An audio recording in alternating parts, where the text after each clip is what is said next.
नमस्ते, मेरा नाम कविश और आप सुन रहे हैं कार्यक्रम एक कदम बदलाव की ओर। और आज के इस खास कार्यक्रम में हम बात कर रहे हैं करुणा जी से, जो कि स्टेट डायरेक्टर हैं आई पास डेवलपमेंट फाउंडेशन से, और पिछले 29 साल से आप पब्लिक हेल्थ सेक्टर में जो हैं वो काम कर रहे हैं और सरकार के साथ बहुत से कार्यक्रमों में, सेफ अबॉर्शन जैसे कार्यक्रमों में भी आप गवर्नमेंट की जो है वो मदद करते हैं। मैम, सबसे पहले आपका बहुत बहुत स्वागत है आज के इस खास शो में। थैंक यू कविश जी, यहाँ बुलाने के लिए बहुत बहुत शुक्रिया आपका। करते हैं आज जी, और मुद्दे पे बात। बिल्कुल। और जैसे कि हमारे जो लिसनर्स हैं, श्रोता हैं, उनको मैं बताना चाहूंगा कि आज के इस खास इंटरव्यू में हम सेफ अबॉर्शन के ऊपर बातचीत कर रहे हैं। ये समाज का एक ऐसा विषय है जिसकी जानकारी हमें होना बहुत जरूरी है। इसकी जानकारी से जब एक ऐसे समय में हमें जरूरत पड़ती है तो वो इंफॉर्मेशन या जो सूचना है वो हमारे बहुत काम आती है। तो मैम, इंटरव्यू की कड़ी में मेरा पहला सवाल आपसे ये है कि 28 सितंबर को जो है वो हम अंतर्राष्ट्रीय सुरक्षित सेफ अबॉर्शन डे, यानी इसे हम कह सकते हैं कि इंटरनेशनल सेफ अबॉर्शन डे हम मनाते हैं। तो इसके पीछे का क्या संदेश है, क्या मुख्य उद्देश्य है इसे मनाने का? हाँ, देखिए, ये आपने एक तो ना दिन बहुत अच्छा चुना है, क्योंकि अभी जस्ट हम सेफ अबॉर्शन डे गुजरा ही है 28 सितंबर को, और करीब एक पखवाड़ा जो है हम सेफ अबॉर्शन डे के नाम से मनाया जाता है। इसके पीछे का जो ऑब्जेक्टिव है ना, देखिए, वो ये है कि हमें, आपको, हमारे दर्शकों को सबको पता है कि अगर किसी को अबॉर्शन सर्विस चाहिए जी, तो सीधी सी बात है, सोसाइटी में इसका बहुत इजीली अप्रूवल नहीं मिलता। जिसको कि ये सर्विस चाहिए, यानी अगर कोई औरत है, कोई महिला है जिसको ये अबॉर्शन सर्विस चाहिए, उसको भी थोड़ी असहजता होती है, उसके परिवार वालों को भी लगता है कि हम सही कर रहे हैं, नहीं कर रहे हैं, बहुत सारी चीजें दिमाग में आती हैं। तो एक जो स्टिग्मा जैसा था ना, उसको दूर करने के लिए ये तय किया गया कि ये एक महिला का रिप्रोडक्टिव राइट है जी, और उसको ये राइट मिलना चाहिए, क्योंकि अनप्लान्ड कंसेप्शन हो जाता है बहुत बार जी, है ना, घर ठहर जाता है, तो फिर ऐसी महिलाएं कहाँ जाएं? तो उसको, उस सारे मुद्दे को नॉर्मलाइज करने के लिए कि अगर किसी को जरूरत पड़ती है तो वो लेडी जाके सेफ अबॉर्शन सर्विसेज ले सके, इसके लिए इस दिन को मनाना शुरू किया गया था।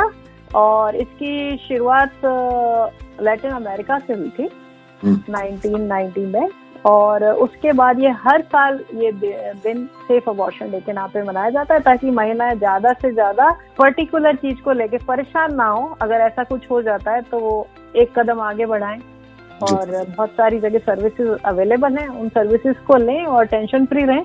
बिल्कुल। मैम, जब हम बात कर रहे हैं सेफ अबॉर्शन की, तो सबसे पहले इसका ना अर्थ समझना बहुत जरूरी है। अबॉर्शन, सेफ अबॉर्शन, हम जो शब्द का इस्तेमाल कर रहे हैं, इसके पीछे की कहानी क्या है?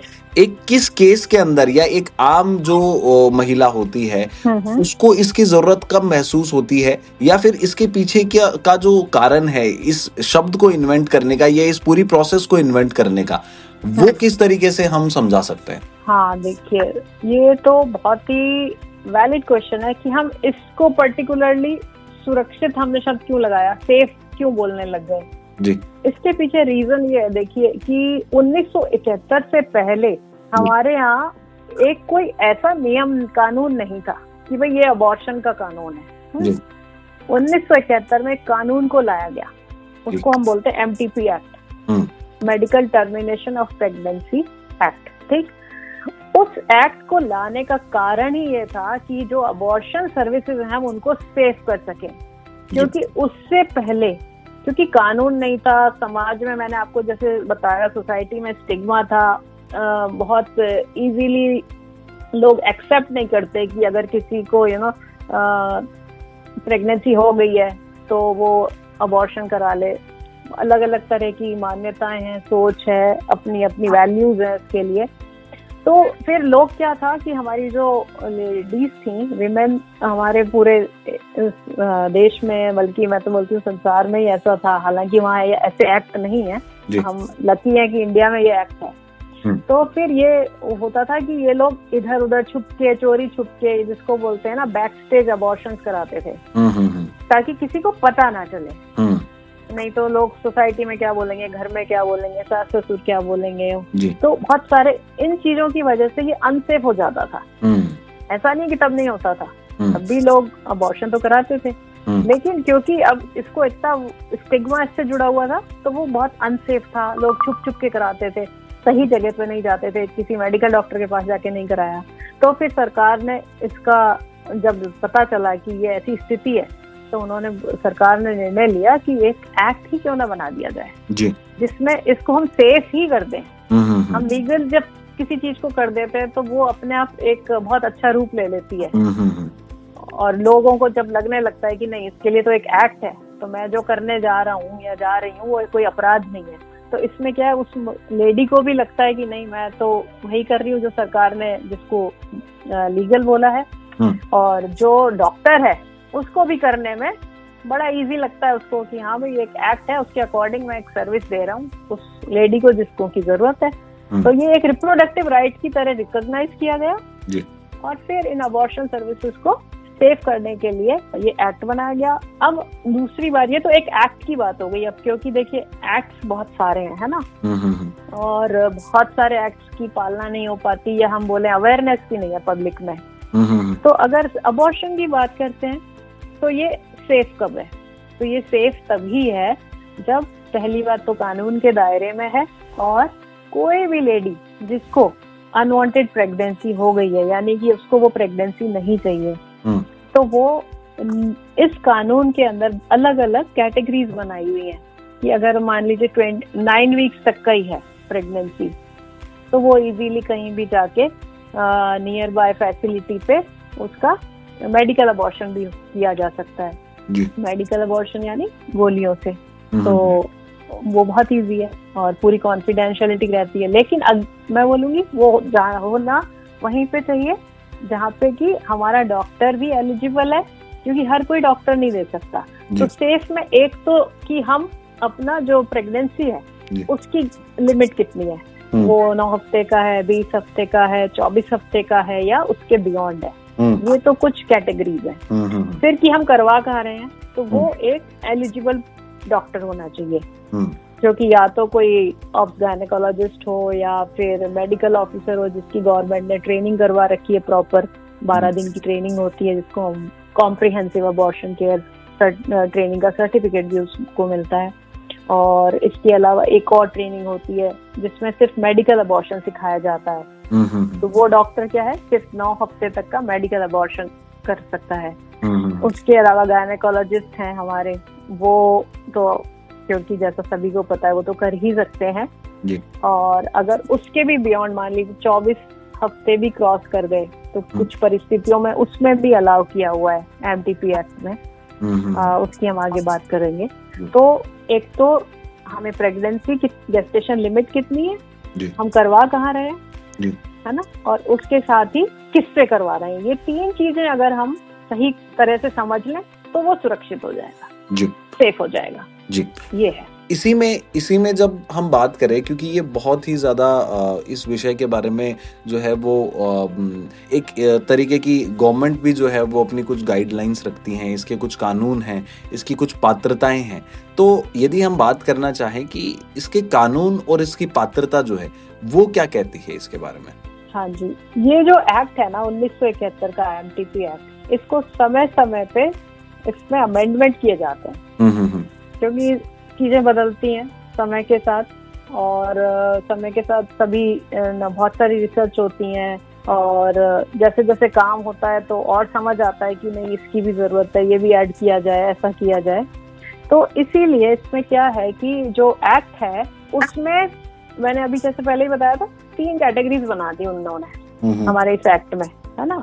और रिसेंटली 2024 में इसमें एक अमेंडमेंट और हुआ था जी। तो पहली कैटेगरी तो उन्होंने बना दी जो हमारा एक्ट है उसमें कि अगर 20 वीक्स तक का किसी को प्रेगनेंसी है और उसको अबॉर्शन कराना है तो बहुत सिंपल है जी। बहुत सिंपल सी 5 कंडीशंस हैं जिसमें कि कोई भी लेडी अबॉर्शन सर्विसेज के लिए ऐसी जगह जा सकती है जो कि गवर्नमेंट या तो गवर्नमेंट की फैसिलिटी हो जहाँ पे डॉक्टर ट्रेंड हो या कोई गायनेकोलॉजिस्ट हो, ऑब्स गायनी हो, या फिर अगर कोई प्राइवेट हॉस्पिटल में वो जाती है तो फिर उसका थोड़ा सा ये देखना पड़ता है कि उसको मान्यता प्राप्त हुई हो, राइट, यानी कि वो जो सरकार के द्वारा अधिकृत हो कि हाँ भाई ठीक है आप अबॉर्शन सर्विसेज दे सकते हैं, जिसकी भी टाइम लिमिट गवर्नमेंट तय करती है कि वो कितने हफ्ते तक का अबॉर्शन कर सकते हैं। तो ये जो कंडीशंस हैं ये बहुत ही सिंपल हैं कि किस कंडीशन में वो कोई भी लेडी 20 वीक्स तक का अबॉर्शन करवा सकती है।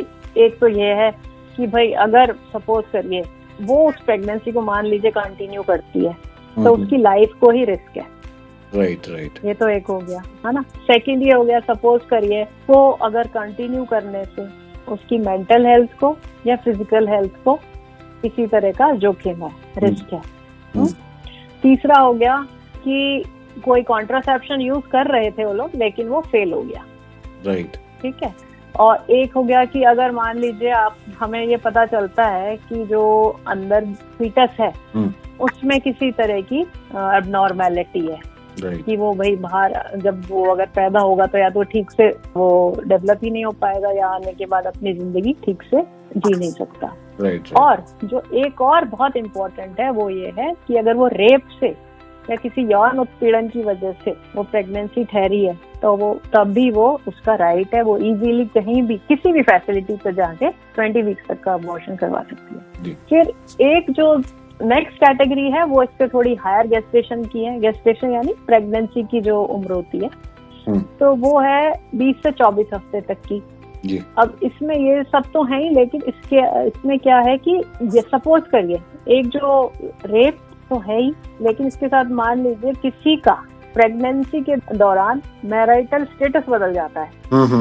वो मान लीजिए शादीशुदा थी, मैरिड थी, लेकिन विडो हो गई या सपोज करिए डाइवोर्स हो गया तो उसका मैरिटल स्टेटस बदल गया तो वो एलिजिबल है। या कोई नेचुरल ऐसा डिजास्टर हो जाता है जी, जिसको गवर्नमेंट कहती है कि हाँ भाई ये नेचुरल डिजास्टर है, अब भी हम वो एलिजिबल है। और इसके अलावा अगर वो विकलांग है जो हमारा गवर्नमेंट का नियम है उसके अनुसार तब भी वो एलिजिबल है। तो ऐसी 7 स्पेशल कैटेगरीज हैं जिसमें वो 20 से 24 हफ्ते तक के लिए भी एलिजिबल हो जाती है। अब बात है कि 24 वीक्स से ऊपर का मान लीजिए प्रेगनेंसी है जी, तब क्या हो जी? तब अगर फीटस में बहुत ज्यादा अनियमितता है, जिसको हम बोलते हैं कि बहुत सब्सटेंशियल एबनॉर्मेलिटी है, तो भी इस एमटीपी एक्ट में एक प्रावधान है कि उस महिला को अबॉर्शन सर्विस मिल सकती है। लेकिन यहाँ पे एक मेडिकल बोर्ड का रोल बहुत इम्पोर्टेंट है। तो मेडिकल बोर्ड एक बोर्ड है जो एमटीपी एक्ट के अनुसार गठित होता है, और हमारे अपने राजस्थान में भी 11 जगह ऐसे मेडिकल बोर्ड्स हैं। तो ये मेडिकल बोर्ड डिसाइड करता है कि अगर 24 वीक्स से ऊपर का कोई ऐसा केस आता है जिसमें सब्सटेंशियल एबनॉर्मेलिटी है फीटस में, तो क्या उस लेडी को अबॉर्शन सर्विस दी जाए या नहीं दी जाए, क्योंकि ये भी देखना पड़ता है ना कि उस महिला के लिए वो प्रोसीजर सेफ है या नहीं उस समय। तो ये भी एक बहुत अच्छी चीज है, पहले नहीं थी, लास्ट अमेंडमेंट हुआ उसमें उन्होंने इसको भी रखा। और इसके अलावा और कोई ऐसी स्थिति है तो फिर कोर्ट के दरवाजे तो हैं ही, वो जा सकती है और फिर कोर्ट निर्णय ले सकता है कि क्या करना है 24 हफ्ते से ऊपर का अगर किसी तरह का गर्भ है तो जी। ये है इसमें मैम मैं एक और चीज जानना चाहूंगा कि प्रक्रिया या प्रोसेस जो है वो बनी हुई है सरकार की, और इसमें बहुत सारे फैक्टर्स जो आपने बताए वो इस तरीके से काम करते हैं। पर अगर कोई एलिजिबल इसमें है और वो चाहता है तो उसके लिए क्या प्रोसेस होती है, क्या प्रक्रिया होती है? इसके लिए बहुत ही सिंपल है। देखो कि अगर कोई लेडी है जिसने डिसाइड कर लिया या कपल ने डिसाइड कर लिया कि हमको इस प्रेगनेंसी को कंटिन्यू नहीं करना, तो सबसे पहले तो मतलब वो अपना कंफर्मेटरी मतलब टेस्ट कर लें, जिसको यूरिन से किया जा सकता है कि भाई प्रेगनेंसी पॉजिटिव है। सबसे पहला स्टेप।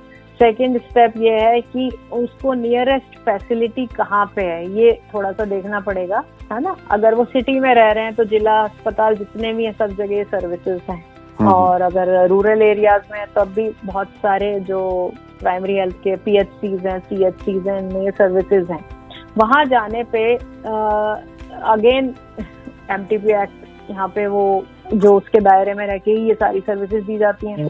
तो इस लेडी को अगर वो 18 ईयर्स से ऊपर है तो अपनी कंसेंट देनी होती है, फिर काउंसलिंग हो जाती है। काउंसलिंग में वो आपसे चर्चा करते हैं कि भाई आपको किस तरह से एक तो ये देखा जाता है कि वो प्रेगनेंसी कितनी है, एज गेस्टेशन कितना है उसका, और उसके अकॉर्डिंग फिर जो भी ऑप्शंस हैं वो वहाँ पे जो भी डॉक्टर होता है वो बता देता है कि या तो मेडिकल अबॉर्शन करवाया जा सकता है जिसमें सिर्फ गोलियों से काम चल जाता है, या फिर एक मिनिमली इन्वेजिव प्रोसीजर होता है, MVA बोलते हैं उसको, मैनुअल वैक्यूम एस्पिरेशन। ये भी बहुत ज्यादा सेफ है, तो 12 वीक्स तक ये भी काम कर देता है। और दोनों ही बहुत सेफ हैं, और दोनों ही जिसको बोलते हैं ना कि किसी लेडी की आवश्यकताओं को ध्यान में रखते हुए इनको डेवलप किया गया है, और जगह जगह ये अवेलेबल है। तो इसमें बहुत सिंपल है, मतलब ये जाओ, अपनी कंसर्न दीजिए, आपका काउंसलिंग होगी, आपको जो भी है वो प्रोसीजर आप जो चुनते हैं उससे आपका अबॉर्शन सेफ तरह से हो जाएगा। और इसके बाद जरूरी ये बहुत है कि वहाँ पे जब आप बन जाते हैं तो वहाँ जो डॉक्टर है, नर्स स्टाफ है, वो आपको काउंसलिंग के दौरान कोई ना कोई कॉन्ट्रासेप्शन लेने के लिए भी आपके साथ बात करता है, डिस्कशन करता है। तो उसमें हमें दिमाग खोल के अगर किसी कॉन्ट्रासेप्शन को जो भी उचित लगता है अपने, बिकॉज सबकी अपनी अपनी एक रिक्वायरमेंट होती है और चॉइस होती है, उस चॉइस के अकॉर्डिंग कोई कॉन्ट्रासेप्शन ले लें ताकि फ्यूचर में ये चीज बार बार रिपीट ना हो। वो बहुत इम्पोर्टेंट है। इसमें मैम साथ ही साथ मैं एक और चीज जानना चाहूंगा कि कई बार देखा जाता है कि समाज में बहुत सारे असामाजिक तत्व ऐसे होते हैं या फिर कुछ लोग ऐसे होते हैं जो सही प्रोसेस का गलत फायदा उठाते हैं। तो ऐसे केसेस में क्या कानून के प्रावधान हैं और किस तरीके से आप जो है वो लोगों को इसके बारे में, कानूनी प्रावधानों के बारे में भी बताना चाहेंगे? हाँ, देखिए, इसमें अगर कोई भी इलीगल तरीके से इसको करता है तो जैसा कि ये कानून है, तो पहली बात तो सबसे पहले तो इसमें ये बात ध्यान रखें कि ठीक है, जो इलीगल तरह से कर रहा है उस प्रोवाइडर का तो कानून में एक प्रावधान है कि उसको क्या दंड मिलेगा, लेकिन इम्पोर्टेंट ये है कि कोई भी लेडी कभी जो इलीगल है वो कौन इलीगल है? जो छुपके कर रहा है जी, है ना। यानी कि गवर्नमेंट में अगर वो कर रहा है तो वो लीगल है, क्योंकि गवर्नमेंट का जो हमारा डॉक्टर है वो गवर्नमेंट का ट्रेंड है, राइट। और अगर प्राइवेट में है तो प्राइवेट में भी अगर मान्यता प्राप्त अस्पताल है तो वो उसको डिस्प्ले करके रखते हैं, क्योंकि वो एक CMHO की, जो CMHO होता है, चीफ मेडिकल ऑफिसर, उसकी लीडरशिप में एक कमेटी बनती है, DLC बोलते हैं, वही उसको अप्रूवल देते हैं जी। लेकिन अगर कोई इलीगल तरीके से करता है तो फिर इसमें दंड का भी प्रावधान है। और इसमें जरूरी ये है कि ये चीज जो है वो सामने भी तो आनी चाहिए ना, क्योंकि बहुत बार क्या होता है कि अनसेफ अबॉर्शन अगर हुआ भी तो वो जो फैमिली है उस लेडी की, वही इस चीज को आगे नहीं आने देते, क्योंकि उनको भी लगता है कि हम इसीलिए तो वहाँ पे गए थे ताकि ये चीज कहीं पे पता ना चले, क्योंकि जहाँ प्रॉपर काम होता है, देखिए, वहाँ थोड़ा पेपर वर्क भी होता है। तो बहुत बार और MTP एक्ट में बहुत क्लियरली मेंशन्ड है कि कौन कौन से फॉर्म भरे जाने हैं। जी। तो फिर ऐसा होने पे जहाँ पे पेपर वर्क नहीं होता तो वहाँ पे एक बार तो लगता है क्लाइंट को कि मेरी कॉन्फिडेंशियलिटी मेंटेन्ड है, यहाँ मेरे से कोई कुछ नहीं पूछ रहा, है ना। लेकिन यहाँ पे रिस्क जो है ना वो बहुत ज्यादा है। बिल्कुल। तो मैम, आज के इस खास शो में हमने सेफ अबॉर्शन को लेकर बहुत सारी चर्चाएं की और साथ ही जो हमारे लिसनर्स हैं उनको भी आई होप बहुत सारी इन्फॉर्मेशन इससे जो है वो जानने को मिली होंगी। करुणा मैम हमारे साथ बनी हुई थी। Ma'am, thank you so much हमारे साथ खास बातचीत करने के लिए। Thank you so much. Thank you.